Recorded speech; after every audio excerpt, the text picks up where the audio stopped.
How can you know who saved your playlist on Spotify? In order to know who has saved your Spotify playlist, you could follow the steps. Now, Spotify does not allow users to see who saved their playlist. However, Spotify does provide insight into how well a playlist is performing. Now, for that, you need to have a playlist as well as a premium account. Both, in my case, both of these are absent. Now, what can you see about your playlist performances is that followers, like, and streams. You could also see how many likes a playlist has, or you could see how many streams playlist has.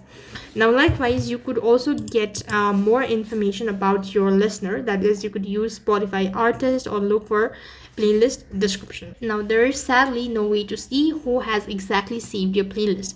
Despite how convenient it would be, Spotify's current feature do not let you know, especially which user has shown an interest in your playlist. So that's all for this video. I hope the video was helpful. Make sure to like, share and subscribe to our channel.